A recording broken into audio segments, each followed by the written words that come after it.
आज के वीडियो में दोस्तों बात होगी भाग्य को कैसे बदलें, भाग्य को कैसे संवारें, आप भाग्यशाली कैसे बन सकते हैं। आइए देखते हैं।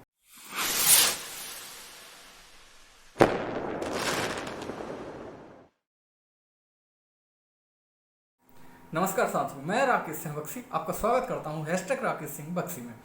आज जैसा कि मैंने बताया कि मन की शक्ति बढ़ाकर आप अपने भाग्य को कैसे बदल सकते हैं, भाग्य को कैसे संवार सकते हैं या आप भाग्यशाली कैसे बन सकते हैं। तो सर्वप्रथम मैं कहना चाहूँगा कि ये जो मन है, मन की शक्ति अपार है। आपने देखा होगा कि आपके शहर में बहुत से वकील होंगे, लेकिन किसी एक वकील का नाम चलता होगा तो लोग बोलते होंगे ये बहुत भाग्यशाली हैं। आपने देखा होगा कुछ ऐसे डॉक्टर होंगे, ऐसे कोई राजनीतिक लोग होते हैं जो कुछ समथिंग स्पेशल यानी कुछ अलग से होते हैं।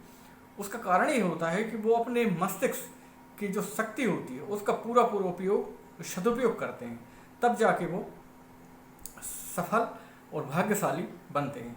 तो क्यों ना हम भी भाग्यशाली बने और हम अपने भाग्य को संवारें। तो इसमें आपका जो मस्तिष्क है हजारों कंप्यूटर के बराबर ये कार्य करता है दोस्तों। इसमें यदि हजारों कंप्यूटर जोड़ के एक न्यूरॉन की बराबरी नहीं कर पाते हैं, मस्तिष्क इतना पावरफुल होता है। अभी तक के जितने भी विद्वान और एक से एक जागरूक संत, महात्मा, ऋषि या वैज्ञानिक जो भी हुए हैं, उन्होंने अधिकतम 4% ही अपनी इस ऊर्जा का उपयोग कर पाए हैं मस्तिष्क की। यानी जो सामान्य मानवीय की होती है वो 1 से 1.5% ही इस मस्तिष्क की शक्ति का उपयोग कर पाते हैं। इसका सबसे बड़ा जो वजह है कि हम मस्तिष्क को सही फोकस या सही टारगेट पे नहीं लगा पाते। इस कारण से हम अपने मस्तिष्क की ऊर्जा का सही उपयोग नहीं कर पाते हैं।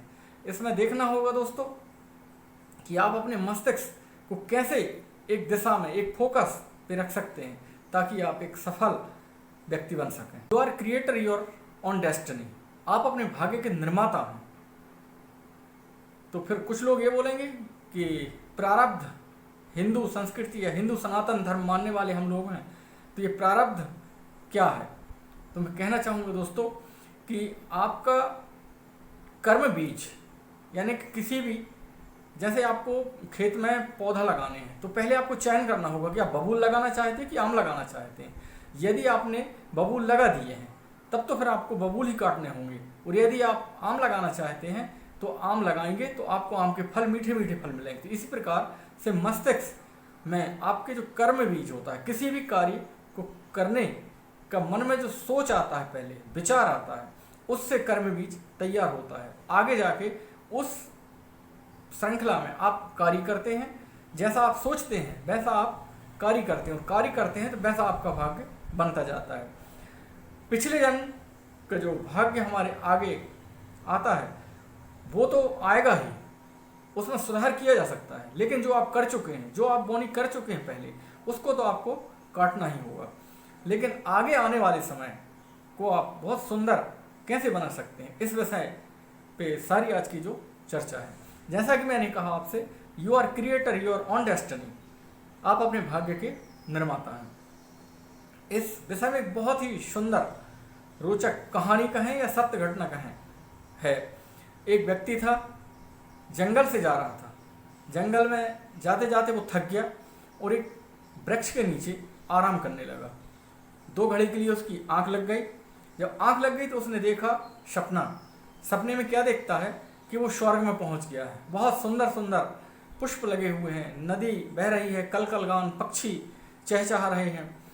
तो वो देखता है कि उधर बड़ी सुंदर मधुर संगीत चल रहा है, अप्सराएं हैं। ये सब देखते हुए उसको लगता है मन में कि यार इतना सब अच्छा है तो क्यों ना भोजन, भूख लगी उसको तो भोजन किया जाए। तो जैसे ही उसने भोजन की इच्छा की तो भोजन उसके सामने आ गया। उसने भोजन किया। भोजन करने के बाद सोचा आराम कर लें। आराम करने की जैसा ही उसने सोचा, उसको याद आ गया कि वो तो जंगल से जा रहा था। तो उसको फिर डर लगने लगा अचानक। उसने सोचा कि ऐसा ना हो कहीं शेर आ जाए। शेर आ गया। जब शेर आ गया तो फिर उसने मन में सोचा कि यार ये हमको खा ना जाए, और वो उसको खा गया। तो दोस्तों ये एक कहानी जरूर है, लेकिन ये जीवन की हकीकत भी है, सच्चाई भी है। व्यक्ति का जो मन है वो कल्प वृक्ष है, जो सोचता है वह होता जाता है और आगे चल के वह उन्हीं जो सोच विचार कर्म करके अपने भाग्य का निर्माण करता है। जब वो अपने इन्हीं मन वांछित कल्पनाओं में उलझा रहता है, धीरे धीरे उसका जीवन खत्म हो जाता है और कालरूप जो शेर है वो उसके सामने आ जाता है और यह जीवन समाप्त हो जाता है। तो इस कारण से अपने मस्तिष्क को बहुत ही सकारात्मक ढंग से हर बार किसी भी बात के बारे में विचार करते हैं तो बहुत ही अच्छे सोच समझ के हमको बात करनी चाहिए। दोस्तों, हमारे मन में, मस्तिष्क में लगभग प्रतिदिन 50,000 से लेकर 70,000 तक विचार हमारे मन में चलते हैं।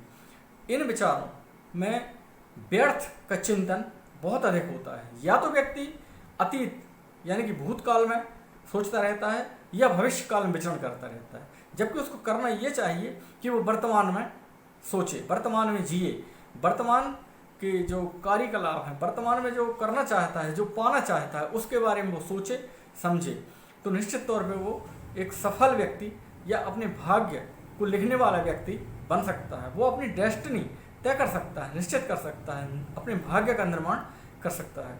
जैसे दोस्तों, किसी खेत में जब हम कोई बीज बोने की तैयारी करते हैं तो उसको साफ स्वच्छ किया जाता है, उस पर जोताई जलाई की जाती है, तब जाके उस पर जो बीज डाला जाता है तब वो अंकुरण होता है और वो फल देने वाला पौधा या वृक्ष बनता है।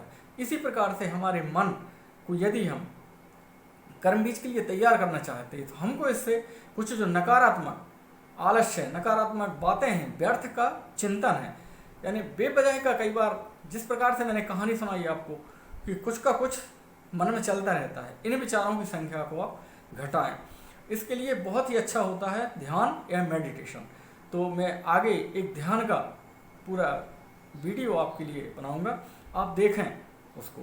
और इसके जो अगला वीडियो है दोस्तों, वो भी हमारे मन की शक्ति पर ही आधारित है, यानी आप किस प्रकार से सब व्यक्तियों के लिए प्रिय बन सकते हैं, सबके प्रिय कैसे बने, इस विषय को लेकर होगा, तो आप उसको भी देखें। आज आपसे लेता हूँ विदा, नमस्कार।